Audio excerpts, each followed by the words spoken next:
Gran abrazo para todos ustedes y bienvenidos al episodio número 37 de Ruta 50. Bueno, señoras y señores, la Sala Daniel Samper Ortega en la Biblioteca Nacional de Colombia en Bogotá es el epicentro, el vórtice, el hermoso escenario de una extraordinaria exposición dedicada a Gabriel García Márquez. Y ojo, porque no se trata de cualquier exposición.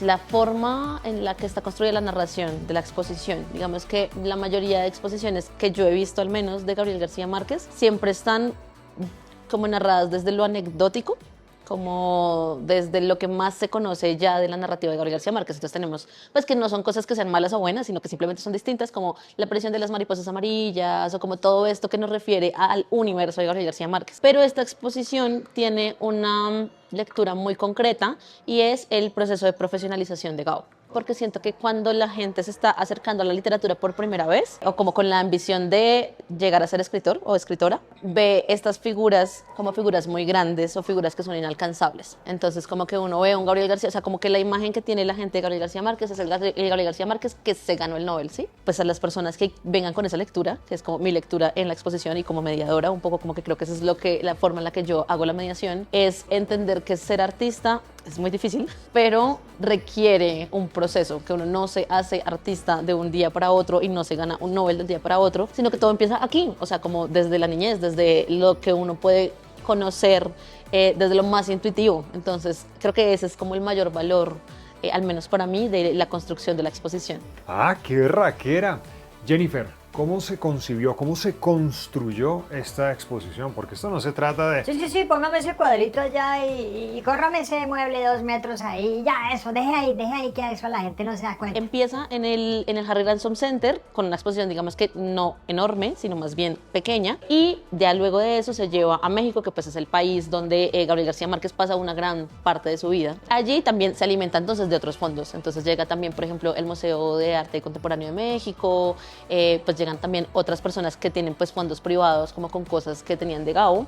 Segundo, pues que está en conexión con la Biblioteca Nacional, entonces bueno, la Biblioteca Nacional tiene el mayor archivo de prensa del país y eso hace pues que gran parte de esta exposición se alimente de este archivo de prensa. Son más de 40 fondos públicos y privados los que aportan obras para esta exposición. Entonces pues imagínate todo el trabajo que implica no solamente curar, porque pues la cantidad de archivo que hay es un montón, y en el ejercicio de la curaduría pues está Jimena Gama, Paula Leuro, que ellas son las curadoras de aquí de la biblioteca, y pues Álvaro Santana, que digamos es el curador que tiene un poco la visión estructural de esta exposición, pues que ha estado ya en varios lugares. Bueno, pues con este abrebocas sensacional, vamos a caminar un ratico a ver qué encontramos. Hagámosle. ¿Sí o no? Sí, que los esperamos.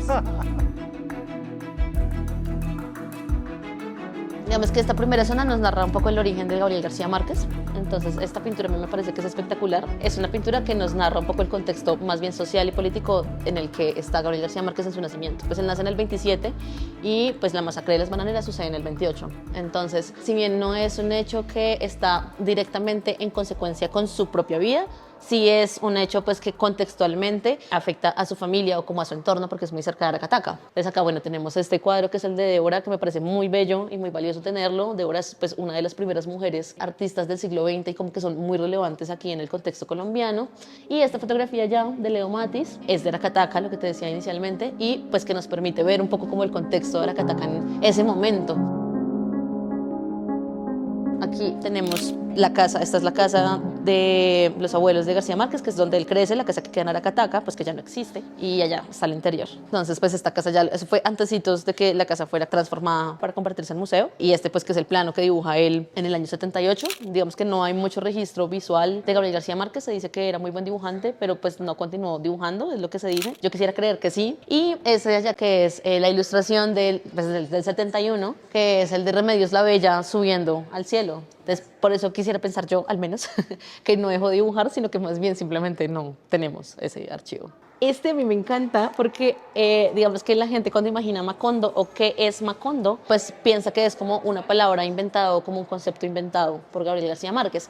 Pero este mapa es de la Universidad de Colombia, desde acá de nuestra curaduría un poco, y corresponde a las plantaciones bananeras de la United Fruit Company, y tenemos esta pequeña zona ampliada aquí, que es esta esquinarita. Entonces acá pues lo que nos damos cuenta es que el Macondo viene de uno de los nombres de las granjas bananeras de ese entonces. Y la narración un poco que nos da Gabriel García Márquez es que él lograba ver el letrero de Macondo cada vez que salía o volvía a Aracataca en tren. Entonces él dice que casi que toda su literatura la vivió ya en su infancia. Los abuelos maternos de Gabriel García Márquez terminan siendo primos como dentro de su misma línea familiar. Entonces acá también pues aparece la concepción pues de el incesto como una narrativa también pues de como del estudio antropológico de su propia familia. Entonces bueno, esto lo vamos a ver también pues en esta exploración familiar de Gabriel García Márquez, que además es una familia gigante. O sea, aquí este es un árbol chiquito en tanto que nos muestra como los actores necesarios para que nazca Gabriel García Márquez, pero pues nos damos cuenta acá que nomás su papá tiene 11 medio hermanos, su mamá tiene 2 hermanos y 9 medio hermanos, y él tendría 10 hermanos y 4 medio hermanos.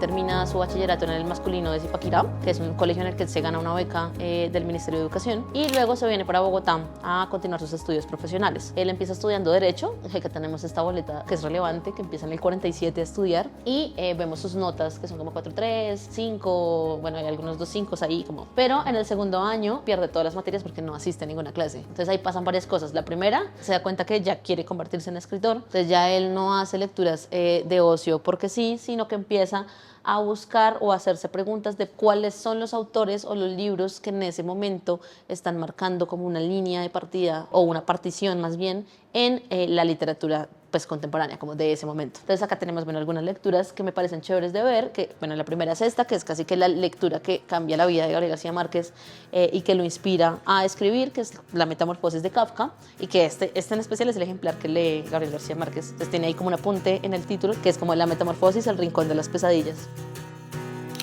Luego de esto pasa pues el Bogotazo. Entonces cuando llega el Bogotazo, Gabriel García Márquez se devuelve para Barranquilla y allí empieza entonces a dedicarse a la prensa. Vemos por este lado, este de allá, que es la primera publicación de un cuento de Gabriel García Márquez que se hace a través de periódicos, que es La Tercera Resignación, que se hace en un dominical del Espectador. Y aquí vemos lo que sería ya su primer éxito oficial dentro de su oficio como periodista, que es Relato de un náufrago, y es que empieza a salir por entregas. Entonces la gente empieza a comprar paulatinamente el periódico y pues las ventas del periódico se disparan debido a la crónica. Debajo de mi litera, el marinero primero Luis Rengifo roncaba como un trombón. No sé qué soñaba, pero seguramente no habría podido dormir tan tranquilo si hubiera sabido que 8 días después estaría muerto en el fondo del mar. La inquietud me duró toda la semana. El día del viaje. La casa es fresca, húmeda durante las noches, aún en verano. Está en el norte, en el extremo de la única calle del pueblo, elevada sobre un alto y sólido sardinel de cemento. El quicio alto, sin escalinatas. El largo salón sensiblemente desamoblado. Y bueno, aquí ya vemos una construcción espacial de lo que sería la Casa de los Buendía, efectivamente, y vemos la aparición pues, de personajes que se van a mantener a lo largo del tiempo. Y pues que esto sería como, digamos que Gabriel García Márquez tendría casi que siempre, desde que desea escribir, la idea de escribir 100 años de soledad, que se va transformando como a lo largo de su carrera. Pero digamos que él no tiene las herramientas literarias para llevarlas a cabo, entonces eventualmente solo se alimenta y cuando ya se siente listo para construirla desde su lugar de autor, pues es cuando la escribe. Bueno, Gabriel García Márquez es uno de los primeros autores en hacer crítica cinematográfica aquí en Colombia. Entonces también tenemos pues algunas de estas tiras pues de sus críticas, que no son críticas de decir cómo ahí esta película está buena o está mala, sino más bien un poco de la lectura especializada que venía haciendo, como de tomar las películas, entender qué elementos las hacían funcionar narrativamente y hablar de esos elementos. Digamos que también esa es otra lectura que se puede hacer en la exposición, y es cuál es su vínculo con el cine, como que él intenta muchas veces acercarse al cine como un área profesional, sin embargo, pese a que se vincula como con distintas producciones, nunca llega de lleno a trabajar en eso. se hace parte del grupo de Barranquilla, que es también un grupo de artistas de la época, que a mí me parece importante verlos no como intelectuales, porque digamos, no sé, estaba Álvaro Cepeda Zamudio, entonces sino verlos desde este lugar de, ay, es que son escritores y son muy importantes, sino que acá todos estaban muy jóvenes, entonces realmente era como un parche de amigos que está experimentando con la materia creativa. El primer contrato de trabajo que tiene, que es el contrato del espectador, y también vamos a encontrarnos a lo largo de la exposición con contratos de sus obras, y digamos que antes de 100 años de soledad nos damos cuenta que casi que las condiciones son pues paupérrimas. Es, por ejemplo, no sé, cuando le van a publicar El coronel no tiene quien le escriba, esa es una publicación que se da sin regalías, es decir, él no recibe plata por eso. Él se va para Europa. La razón por la que se va a Europa, pues bueno, son diversas. La primera es que resulta que este relato de un náufrago, esta crónica, desata un escándalo de corrupción porque el barco de la Armada llevaba mercancía de contrabando. Entonces hay mucha tensión con Gabriel García Márquez por este asunto y el espectador decide mandarlo a Europa a trabajar porque pues se está poniendo un poco difícil el asunto. Entonces él se va a Europa, pero en este periodo en el que está en Europa cierran el espectador pues por el mismo contexto político que está viviendo Colombia. Entonces Gabriel García Márquez se queda sin trabajo. Entonces tiene muchos líos de plata, está enviando algunos artículos a Latinoamérica, pero pues no, de eso no le da mucho rédito económico. Hay muchos amigos pues que le mandan plata para que él sobreviva. Entonces bueno, ahí hay como una tensión entre él y su forma de sustento. También en este momento en Europa, mientras está en Francia, conoce por un lado pues a Plinio Apuleyo y también la escritura del coronel no tiene quien la escriba. Que aquí, bueno, él la envía como a varios sitios, nadie le quiere publicar esa novela y la termina publicando en la revista Mito. Entonces acá se hace la publicación de la novela, pero como te decía hace un rato, esta es una novela que se publica sin regalías. Entonces es como, bueno, te publicamos la novela, pero pues baila, no hay plata. Claro.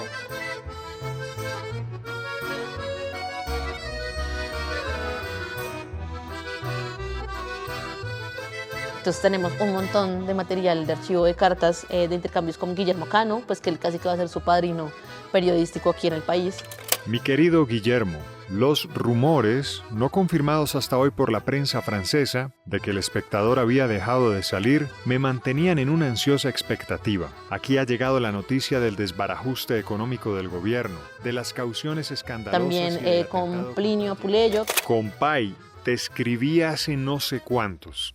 Ahora hay una cosa que puede ser muy buena. La otra noche, cenando con Pepe Font, que está hecho un berraco de la Palmolive, pusimos las bases de una conspiración para tu venida. Pepe puede hacerte nombrar en un alto cargo de publicidad de Palmolive, para que sea esta empresa la que solicite tu visa.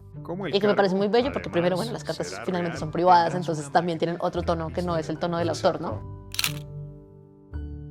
Le tocó devolverse porque no tenía plata, aquí llega como con un trabajo no tan chévere, como que no gana mucho y además pues ya está en su faceta de padre de familia con su primer hijo, entonces es como equiparar todas estas situaciones a también convertirse en escritor, entonces es muy complejo. Él dice que aquí en Colombia los escritores son hombres cansados pues que tienen que trabajar todo el día y escribir en el tiempo que les sobra, que es un poco lo que también está haciendo él.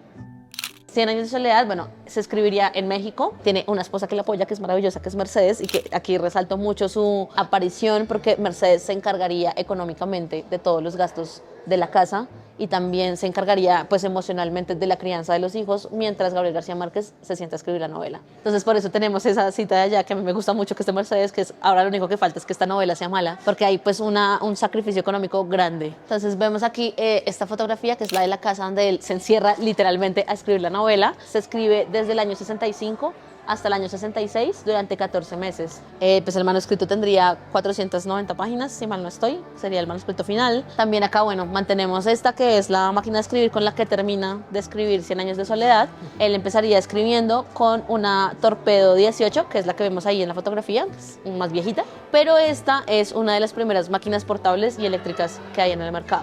Gabriel García Márquez es una persona como muy preocupada por mantenerse, digamos que a la par con la tecnología de la época. Esto para nosotros ya no es tecnología de ninguna forma. Claro. Y Gabriel García Márquez que también evoluciona con sus propios equipos. Él sería, por ejemplo, uno de los autores famosos, uno de los primeros autores famosos en usar computador también. Y bueno, se publica la obra y hay varias cosas. La primera, se hace de nuevo un ejercicio muy similar al que se hace con Relato de un náufrago, pero ya más consciente, y es que la novela se empieza a sacar a través de periódicos de circulación nacional e internacional. Entonces vemos, bueno, esta exclusiva del Espectador con el primer capítulo de 100 años de soledad. Se publicaría un tercio de la novela en circulación de periódicos antes de la publicación final. Y con este tercio de la novela aparece la primera crítica, que la escribe Carlos Fuentes, que es una crítica donde ya un poco él dice lo importante que va a ser la obra a futuro simplemente con haber leído los 3 primeros capítulos. Entonces aquí vemos entonces este resultado de pensar una novela y finalmente como tener la evolución de la idea. O sea, aquí ya hay un Gabriel García Márquez que ha unido la concepción de su cotidianidad o como de su narrativa familiar a un montón de conceptos literarios o como de formación literaria que ha agarrado pues a lo largo de toda su vida. Entonces eso me parece que es muy bello y muy valioso y pues de nuevo entender el proceso, como qué es el proceso de ser escritor. Otro de los tantos maravillosos trayectos que tiene esta exposición es el de algunos manuscritos que están llenos de anotaciones, tachones y rayones. Entonces eso lo vemos acá y creo que esta es el área que yo más disfruto, probablemente porque soy literata, pero también probablemente porque es algo muy inusual de ver. Y es los manuscritos de distintas obras y sus correcciones. Pero este trabajo de disciplina, de sentarse a corregir, o sea, tenemos, mira, empieza en septiembre, 9 de septiembre, 29 de diciembre, 30 de diciembre, 3 de enero, 3 de enero. Aquí todavía estamos en junio y todavía no está terminado. Entonces es como ver que realmente hay un trabajo de disciplina total entregada a la corrección y como al resultado final perfecto de la obra. Entonces eso me parece que demuestra cómo se hace la profesionalización de un autor. Bueno, esto es apenas una porción de esta magnífica exposición que sin embargo nos sirve para confirmar lo que Jennifer señalaba al inicio, que un artista, que un escritor no se construye de la noche a la mañana. Se necesitan años, décadas de muchísimo trabajo. Así que estoy seguro que esta nota y por supuesto la exposición nos sirve de inspiración para no abandonar el barco de nuestros sueños. Sigan navegando, sigan remando, por favor, con mucho amor y con mucha pasión, que algo, estoy seguro, sucederá. Oye, muchas gracias por este fantástico recorrido, en serio. ¿Qué Bueno, nota? ¿Ah? Gracias, me alegra que la hayas disfrutado. Espero que la gente lo disfrute también, que se animen a venir. Vamos a estar igual hasta el 2 de agosto. Bueno, sí, muchas gracias. Querida Jennifer, muchísimas gracias. Gran abrazo para ti y también gran abrazo para todas las personas que me atendieron de manera tan amable allá en la Biblioteca Nacional. Señoras y señores, entonces ya saben, hasta el 2 de agosto estará abierta esta magnífica exposición sobre la vida de Gabriel García Márquez en la Biblioteca Nacional. Ahora, si no tienen tiempo, si no se encuentran en Bogotá, hay otros recursos digitales a los que pueden acudir para aprender, para empaparse un poquito más sobre la vida de Gabriel García Márquez. Entonces, pueden visitar las siguientes páginas, la del Harry Ransom Center, la de la Fundación Gao y desde luego la de la Biblioteca Nacional. Y bueno, los espero la próxima semana porque el siguiente episodio tendrá mucho que ver con los temblores. ¡Ay, ay, ay! ¡Gran abrazo!